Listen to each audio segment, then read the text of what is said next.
In this video, I'm going to show you how to replace the front brakes, pads, and rotors on this Toyota Highlander.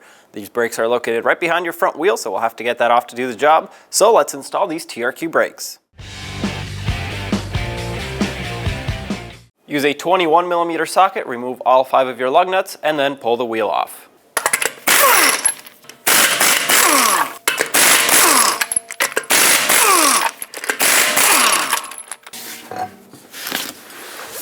Take a 14mm socket or wrench and remove these 2 caliper slider pin bolts. These hold the caliper onto the caliper bracket.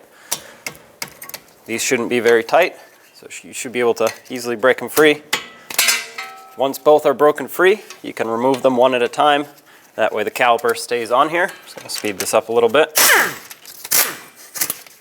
If you have a small screwdriver or pry bar, you can stick it in here and just squish the caliper in just a little bit. This will compress the pistons a smidge and allow you to more easily pull it off of here.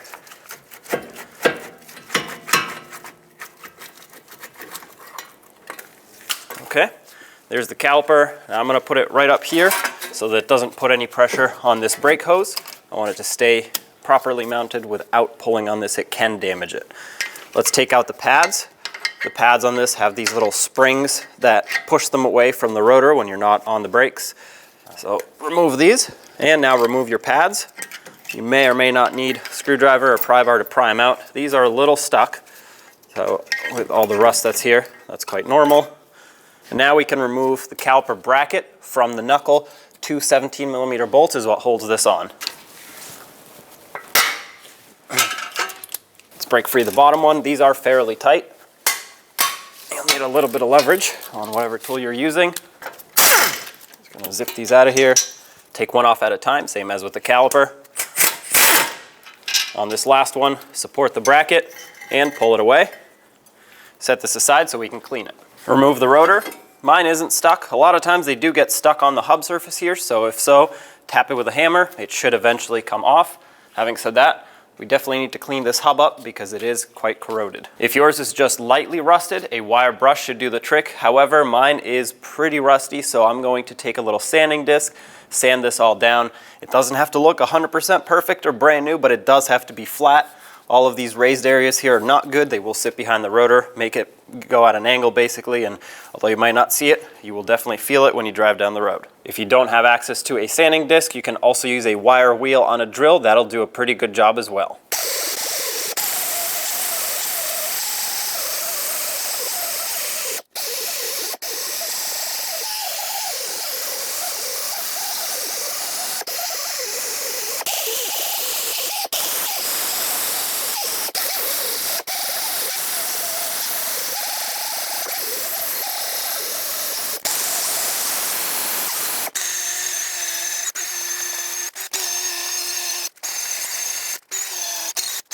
Once it's cleaned off, spray it down with some brake parts cleaner to rinse all of the debris and the dust off. And now it's important to coat it with an anti-corrosive coating. I'm going to use anti-seize, high temperature anti-seize, and that will basically prevent this from happening in the future. All you want to put on for this is a thin layer all the way around. Avoid getting it on the threads of the lug studs. Those need to stay dry. If you get any on, just wipe it off. And then around the center bore of the hub here, right on this lip. If you put too much, it'll actually squeeze out and start flinging out onto the rotor as you drive, so you definitely want to avoid that. But you want to coat the surface so that it is nice and rust-free for a long time. I'm using the brushed kind. If you have a spray anti-seize, that's good too. Just make sure, like I said, you don't get it on the lug studs, which is a lot easier to do with the spray. Now take your new rotor, and I like to start with it on backwards. That way it can be held on here and I can clean it. There are oils coating the rotor. You want to get those off. You do not want those on your brakes. So take brake parts cleaner and a clean rag. Spray this down. Wipe it off. If you have a lint-free rag, that's even better.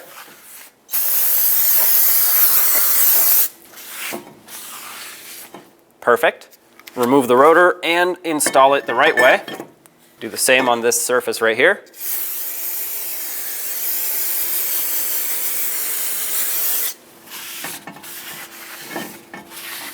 There we go. If any anti-seize got on the face of the rotor, it's fine. Just wipe it off if you want. If not, just leave it on there. The wheel goes on here anyway. In order to prevent the rotor from bouncing around like this, I'm going to put a lug nut on just to have it stay mounted properly on the hub surface. You don't need to tighten this much, just bottom it out by hand.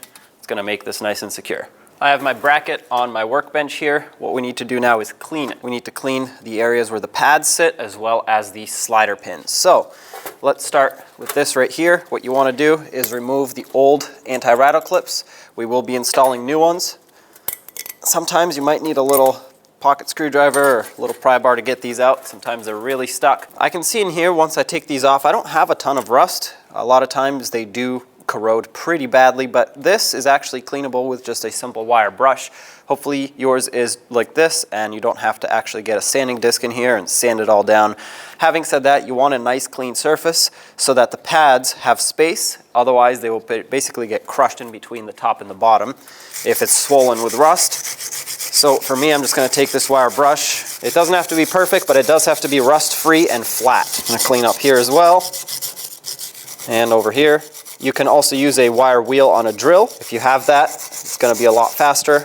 But whatever you do, don't sand down if you don't need to, so that you don't remove material that needs to stay there.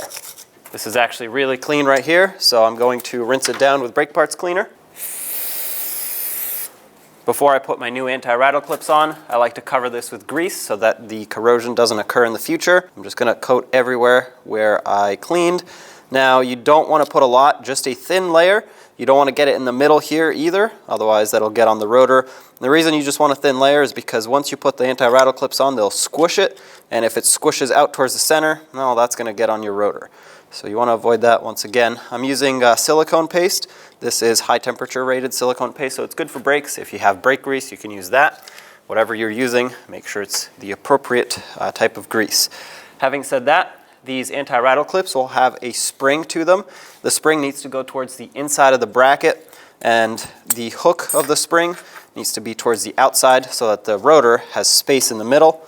Once you've positioned it correctly, press it down. It's supposed to lock in nice and smooth. If you have a lot of trouble putting it on, more than likely it's because you haven't cleaned it up and it's still kind of swollen with rust.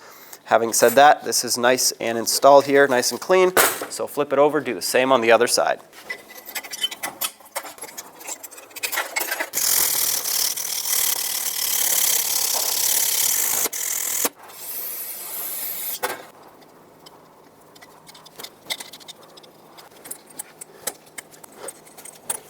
With that done, let's clean the slider pins one at a time. This one's a little stuck, but it's not seized, so that's good. A lot of times if these boots go bad, there will be water in there and obviously rust at that point. So you do want to inspect the boots. If you have a problem with that, replace it.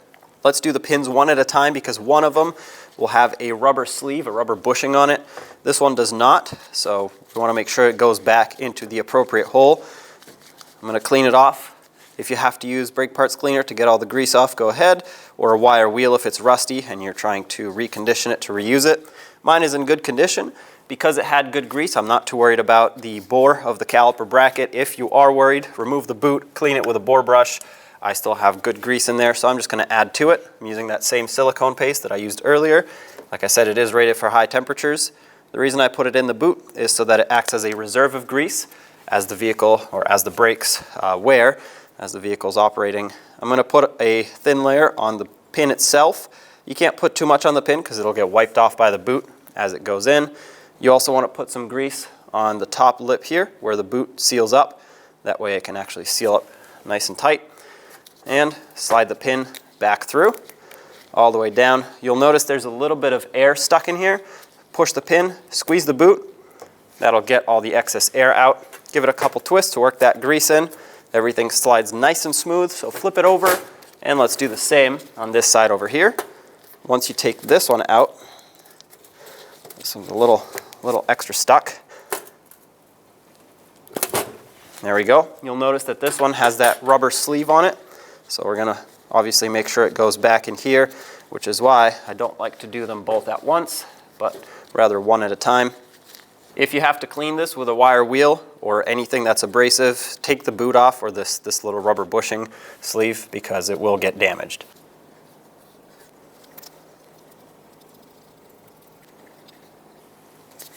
Slide the pin through, push it in all the way. Get the air squeezed out. Wipe off any excess grease that may have come out. Give it a couple twists, and this caliper bracket is ready to be installed on the vehicle. Take that bracket, slide it over the rotor, and have your bolts ready. Thread one on. Once that one's threaded on, you can thread on the second one. These are threading in nice and smooth. You want to make sure you do this by hand. That way you don't cross-thread them by accident. Since they bottomed out by hand all the way, which doesn't always happen, I can just directly go to torquing them. The torque for both of these bolts is 77 foot-pounds.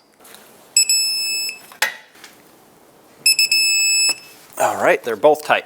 Install the pads. Make sure that the inboard pad, if you have pads that have wear indicators on them, has the wear indicator on it at the top. Regardless, these particular ones do not. I'm going to slide it in at an angle and then press it in. So go at about 45 degrees just to hook in the top and the bottom, and then slide it in. What that will do is the springs on those anti-rattle clips need to be pushed in, and then that's when the pad slides in. Yours should move smoothly. Well, this one actually moves so smoothly, it just popped out. That's what you want. If it doesn't, more than likely, you didn't clean up the bracket enough, and they're actually getting stuck. Like I said, they get squished top and bottom. Having said that, let's get the caliper ready to put over the pads. Next, we have to push back the caliper pistons. This is a dual piston caliper, so both have to go back at the same time in order to make space for the newer, thicker pads. When doing this, I prefer to open up the bleeder screw. You might not necessarily have to, but I do it so that, mostly so I can get the old fluid out, add some new brake fluid in. That way, every time I do a brake job, it stays somewhat fresh in the system. Have a collection bucket ready to catch the fluid that's going to drip with an 8mm wrench or socket. Break this bleeder screw free. It shouldn't be extremely stuck. At this point, brake fluid is coming out, so keep that in mind. I'm going to take my dual piston caliper depression tool, and with it set up in here, very slowly depress the pistons until they go all the way back. You'll see brake fluid come out through the bleeder screw. If you have a hard time pushing these, that means one of the pistons is seized and you need to replace the caliper so that it can function properly. You should need minimal force for this. Mine's going back really smoothly, all the way bottomed out. That's it. I'm going to remove my tool, and I'm going to give this a second so that brake fluid starts coming out through the bleeder screw and not air. I don't want air getting stuck in the system. Looks like we do have a steady trickle of fluid going on here, so I can safely close up the bleeder screw now. Just going to snug it up. I'm going to double check it once the caliper is mounted. That way it can be a lot easier to tighten up as opposed to it being free floating here. But now that this is done, I'm going to clean it with some brake parts cleaner so I don't get brake fluid all over my new brakes.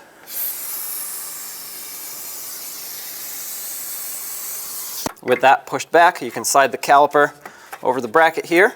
Start in your 2 caliper slider pin bolts. Torque on these two is 25 foot-pounds. Now that this is mounted, I'm just going to make sure this is all clean and tightened up, nice and snug. Hopefully yours still has this little boot on. This just protects the bleeder screw from getting clogged up. Reinstall that. If you had a lug nut on here to hold the rotor on, remove it so we can install the wheel. Get the wheel back on. Start on all 5 of your lug nuts in a cross pattern, bottom them out, and also in a cross pattern, torque them to 76 foot-pounds.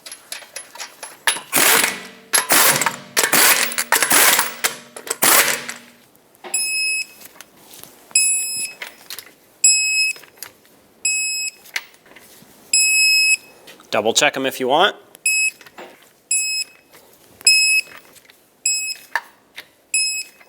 There you have it. Now that you've done the same to the other side, top off the master cylinder, pump up the brake pedal, and take it for a road test. When only the best will do, demand TRQ. The only company that lets you view before you do. TRQ is committed to offering the highest quality aftermarket auto parts that are engineered for peace of mind. Thanks for using and viewing with TRQ.